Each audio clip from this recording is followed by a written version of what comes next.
ဆရာ Facebook page မှာဗီဒီယိုတင်တဲ့အခါဗီဒီယိုအရေးသွေးမကောင်းတော့ကြီးတဲ့သူကများပြီးပတ်စံရနဲနေပါတယ်ရှင်နဲ့အရေးသွေးကောင်းအောင်ဘယ်လိုလုပ်ရမလဲသိချင်ပါတယ်တဲ့ဆိုတော့ဒီနေ့ဒီ question ကိုကျွန်တော် reply ပြန်ပေးမယ်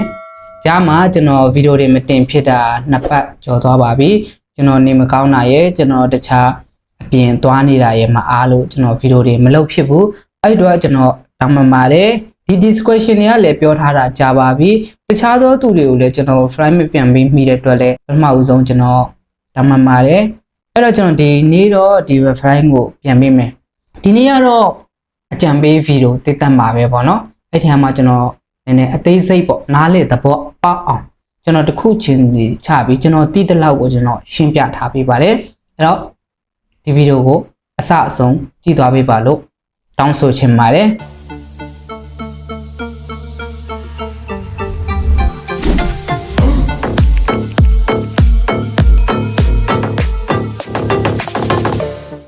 အားလုံးပဲမင်္ဂလာပါခင်ဗျာစวัสดีครับ Basic knowledge share ကရင်ပြန်လဲကြိုဆိုလိုက်ပါတယ်ခင်ဗျာဒီနေ့ကအကြံပေးဗီဒီယိုဆိုတော့ကျွန်တော်တို့တွေကဗီဒီယိုတစ်ပုတ်အရေးသွေးကောင်းတဲ့ဗီဒီယိုဖြစ်ဖို့အတွက်ကျွန်တော်တို့မှာသိထားမှာ quality နဲ့ quantity ကိုသိဖို့အရေးကြီးပါတယ် quality ဆိုတာကကျွန်တော်ရဲ့ဗီဒီယိုအရေးသွေးကောင်းတာကိုပြောတာပါ quantity ဆိုတာကတော့ဗီဒီယိုအရေးအတွက်ကိုပြောတာပါအဲ့တော့ကျွန်တော်တို့ platform တစ်ခုမှမတင်ခင်မှာမိတ်ဆွေပဲသဘောပေါက်အောင်ရှင်းပြရမယ်ဆိုရင်မိတ်ဆွေရိုးရိုးပဲစဉ်းစားကြည့်ပါဗီဒီယိုတစ်ပုတ်ကိုမိတ်ဆွေကိုကြည့်တဲ့နေရာမှာအတန်းလည်းမကောင်းဘူး resolution ကလည်းကျနေတယ်ဝါးနေတယ်ပေါ့နော်အဖက်ဖက်ကပေါ့နော်ကျွန်တော်စခွက်ကိုတေချာလဲစမြေးထားဖို့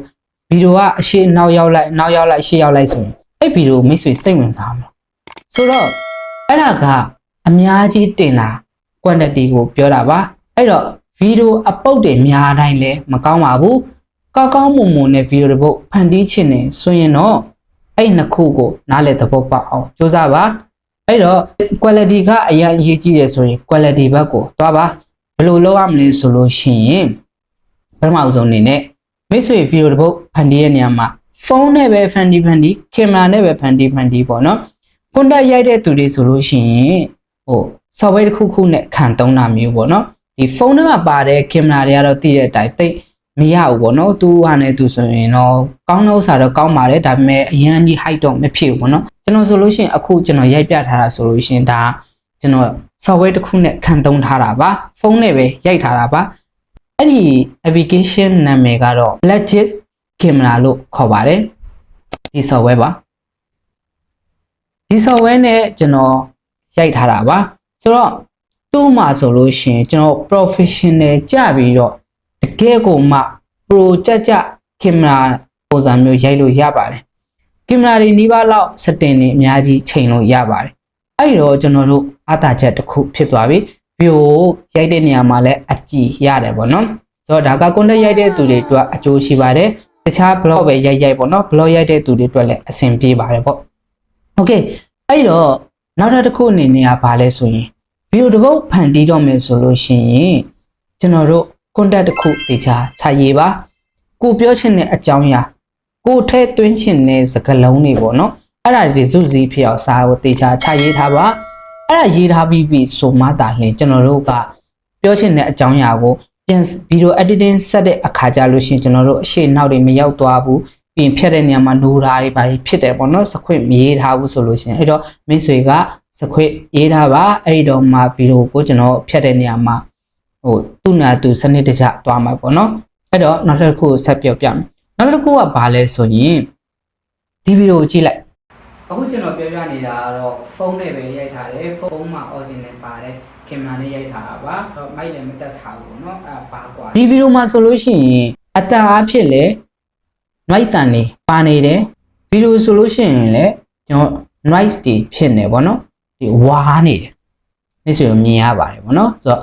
အဲ့တော့ကျွန်တော်တို့ကခုနကကျွန်တော်အကြည့်ဘက်ကိုပြောပြီးပြီဗီဒီယိုကိုကျွန်တော်တို့ quality ကောင်းအောင်ရိုက်မယ်ဆိုရင် software တစ်ခုခုနဲ့ခံသုံးတာမျိုးပေါ့နော် okay အတန် အတန်ကကျွန်တော်တို့ဒီတိုင်းပြောတာထက်တာလို့ဆိုရင်ကိုယ်မှာအဆင်ပြေမယ်ဆိုလို့ဆိုရင်တော့ကျွန်တော်ဒီ mini mic လေးတွေပေါ့နော်ဆိုတော့ဒီမှာကျွန်တော်ဆိုရင်ဒီ Gojek ဒီ mic လေးနဲ့တုံးတယ်ဒီ mic ဆိုရင်ဘယ်လောက်မှမရှိပါဘူးဒါပေမဲ့လည်းဟိုဈေးကအဓိကမဟုတ်ပါဘူးเนาะကိုဘယ် mic နဲ့ပဲတုံးပါတုံးလို့ရပါတယ်ဆိုပေမဲ့ဒီလို mini mic လေးတက်နိုင်တဲ့လောက်လေးတော့ဝယ်တုံးပါလို့တော့အကြံပေးချင်ပါတယ်အဲ့ဒါမှလည်းကိုပြောတဲ့အကြောင်းအရာတွေကိုတေချာဟို session လင်းလင်းကြားရမယ်ပေါ့เนาะမဟုတ်လို့ရှိရင်ကျွန်တော်ပြောတဲ့နေရာမှာဘေးကပန်ကားတန်းတွေကားဖြတ်သွားတာတွေအတန်းတွေမြည်နေမယ်ဒီမှာကိုပြောတဲ့အကြောင်းအရာကိုသိမရောက်ဘူးအဲ့တော့ကြီးတဲ့သူတွေကလည်းအတန်ကိုတေချာရှင်းပြတဲ့သူကတေချာရှင်းပြတာပြနေတယ်ကျွန်တော်တို့အတန်ကိုတေချာသူတို့မှမကြားရဘူးဆိုရင်ဒီဗီဒီယိုကစိတ်ဝင်စားမှုမရှိပါဘူးအဲ့တော့ဒီလို mini mic လေးတွေလည်းဝယ်သုံးနိုင်ရင်တော့ပို့အဆင်ပြေတယ်ပေါ့နော်ဒါအကြံပေးတာပါโอเคနောက်တစ်ခုအနေနဲ့ကတော့ကျွန်တော်တို့ရဲ့ဗီဒီယိုတစ်ပုဒ်ဖန်တီးပြီးသွားပြီဆိုလို့ရှိရင်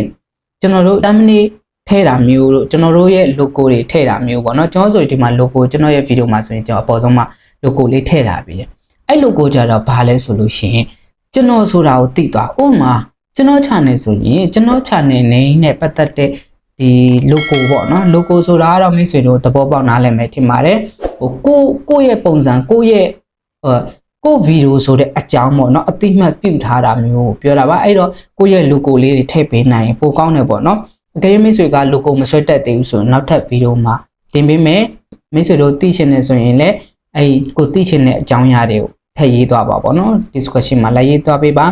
အဲ့တော့ thumbnail တွေပါလေထည့်တတ်အောင်စူးစမ်းပါ thumbnail ဆိုတာကကျွန်တော်ဗီဒီယိုတစ်ပုဒ်ဘယ် platform မှာပဲတင်ကျွန်တော်တို့ရဲ့ဗီဒီယိုဆက်ချင်းတွေ့မြင်ရတဲ့ဒီစာအုပ်မျက်နှာဖုံးပုံစံမျိုးပေါ့နော်အဲ့ thumbnail ဆိုတာကကျွန်တော်တို့ရဲ့ဗီဒီယိုတစ်ပုဒ်ကိုမဝင်ကြည့်ခင်မှာကျွန်တော်တို့ရဲ့ဒီအရှိမမြင်ရတဲ့ cover ကိုမြင်ရတဲ့နေရာမှာစိတ်ဝင်စားမှုရှိပြီဆိုရင်ဒီဗီဒီယိုကိုဝင်ကြည့်မှာအဲ့တော့မှလည်း view များမှာအဲ့တော့မှလည်းလူတွေကကြည့်ချင်မှာပေါ့နော်စိတ်ဝင်စားမှုရှိမှာအဲ့တော့အဲ့ဒါတွေကလည်းအရေးကြီးပါတယ်အဲ့ဒါတွေကိုမတက်ဘူးဆိုရင်နောက်ထပ်ဗီဒီယိုတွေမှာကျွန်တော်လုပ်နေတယ်ကျွန်တော်ရှင်းပြပါမယ်။ Okay အဲ့ဒါပြီးသွားပြီဆိုရင်နောက်ဆုံးတစ်ချက်အနေနဲ့အရေးကြီးဆုံးကတော့ကျွန်တော် export ထုတ်တဲ့နေရာမှာအရေးကြီးပါတယ်။ဗီဒီယိုတစ်ပုဒ်ဖန်တီးပြီးသွားပြီဟုတ်ပြီ export ထုတ်တဲ့နေရာမှာကျွန်တော်တို့ကဒီ quality အမြင့်ဆုံးထိမတင်ထားဘူးပေါ့နော်။ကျွန်တော်တို့ဒီ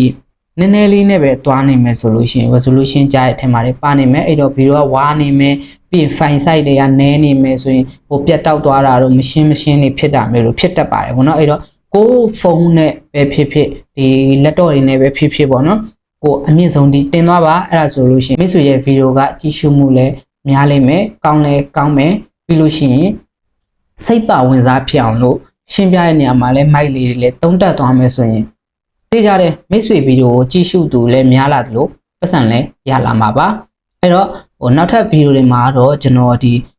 အခုကျွန်တော်ရှင်းပြတဲ့ဒီ Blackmagic ကင်မရာအကြောင်းတွေပြီး thumbnail ထဲနီးတွေပြီးလို့ရှိရင်ကျွန်တော် logo ထဲနီးတွေကျွန်တော်လုပ်အသေးစိတ်ရှင်းပြပြီးတော့ကျွန်တော်ဗီဒီယိုလေးနဲ့တပုတ်ချင်းစီထပ်ပြီးရှင်းပြပါမယ်ဒီဗီဒီယိုကတော့ပထမဦးဆုံးနားလေသဘောပေါက်အောင်လို့အသေးစိတ်လာပြီးရှင်းပြတဲ့ဗီဒီယိုပဲဖြစ်ပါတယ်ဗောနော်ဆိုတော့ဒီကမိတ်ဆွေလာပြောထားတဲ့မိတ်ဆွေကိုလည်းကျေးဇူးအများကြီးတင်ပါတယ်ကျွန်တော်ပြောပြတဲ့အကြောင်းအရာကိုလည်းနားလည်သဘောပေါက်မယ်ဆိုရင်တော့ကျွန်တော်ရဲ့ channel လေးကို like and subscribe လုပ်သွားပေးပါလို့တောင်းဆိုချင်ပါတယ်အဲ့တော့ဒီဗီဒီယိုလေးဒီလောက်နဲ့ပဲအဆုံးသတ်ပါမယ်ဒီဗီဒီယိုကိုအစကရအဆုံးထိကြည့်လာပေးတဲ့သူတွေအားလုံးလည်းကျေးဇူးအများကြီးတင်ပါတယ်ခင်ဗျာအားလုံးကျေးဇူးပါခင်ဗျာ